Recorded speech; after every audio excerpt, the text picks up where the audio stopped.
Schon wenn du täglich nur diese eine Übung machst, kannst du Verbesserungen feststellen an deinem Rücken, ISG, Ischias, an der Hüfte, Knie und am Fußgelenk mit nur einer Übung. Und du kannst noch etwas bemerken, nämlich einen immer beweglicheren Rücken.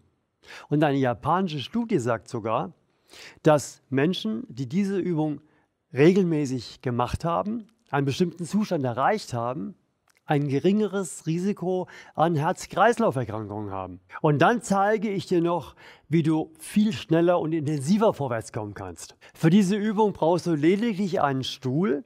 Stell den Stuhl vor dich, geh etwa schulterbreit, drück deine Knie durch und schau mal, wie tief du kommst, bevor es an der Rückseite der Beine, am meisten wahrscheinlich in den Kniegelenken, anfängt zu ziehen. Und wenn du merkst, es fängt an zu ziehen, angenommen, das wäre jetzt hier, dann stellst du nochmal sicher, dass deine Beine wirklich gestreckt sind in den Knien. Und dann gehst du ein bisschen nach vorne und dann merkst du, dass durch die Veränderung des Fußgelenkwinkels du zunehmend Spannung auch in die Wade bekommst. Und dann hast du einen Punkt, da ist die Spannung in der Wade und die Spannung in der Kniekehle etwa von gleicher Intensität. Und genau dort bleibst du. Du atmest schön und mit jedem Ausatmen gehst du ein bisschen tiefer und gehst mehr in diese Dehnung. Wenn du merkst, irgendwann du stehst zu dicht am Stuhl, dann gehst du einfach ein bisschen weiter zurück und dann hast du mehr Platz, dich nach vorne zu bewegen. Und diese nach vorne Bewegung des Beckens und das Absenken des Rumpfes immer schön so aufeinander abzustimmen, dass diese beiden Dehnungen gleiche Intensität haben. Also nochmal genau, in der oberen Wade und in der Kniekehle.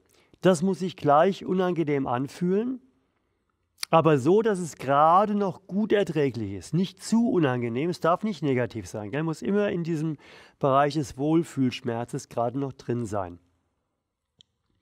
Und dann steigern wir das immer ein bisschen weiter.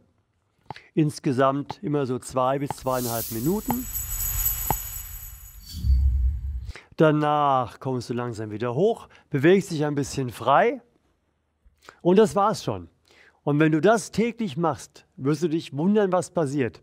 Natürlich kommst du auch immer tiefer mit deinen Fingerspitzen zum Boden. Irgendwann kannst du mit den Fingerspitzen berühren, irgendwann kannst du mit der Faust berühren. Das geht immer ein bisschen weiter und du wirst dich immer freier fühlen. Es gibt noch eine Variante zu dieser Übung, die ungefähr das Gleiche macht, aber im Sitzen. Klick mal hier, dann kannst du die machen, alternativ, vielleicht wechselnd.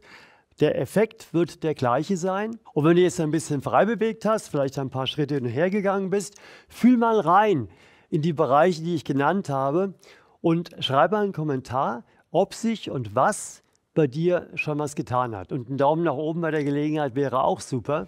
Und jetzt zeige ich dir, wie du deine Übungszeit noch viel effizienter einsetzen kannst, indem du einfach dich auf den Knieritter stellst oder ein paar Bücher ersatzweise unterlegst, dass du vordehnst das Fußgelenk und dann genau die gleiche Übung machst, aber du wirst merken, dadurch wird sie viel intensiver und du kommst schneller vorwärts. Und jetzt noch ein Hinweis zu diesem Knieretter. Der gehört zu unseren Hilfsmitteln und die habe ich entwickelt, damit dir das Üben leichter fällt, damit du schneller üben kannst und damit es effizienter wird.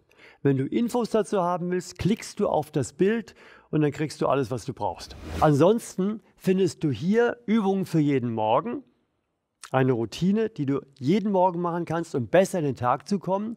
Wenn du meinen Kanal noch nicht abonniert hast, dann tu das jetzt unbedingt und vergiss auch nicht, die Glocke zu aktivieren. Teil das Video, empfehle es weiter oder mach die Übungen mit anderen Leuten und zeig sie ihnen direkt. Schön, dass du dabei warst. Ciao, bis zum nächsten Mal.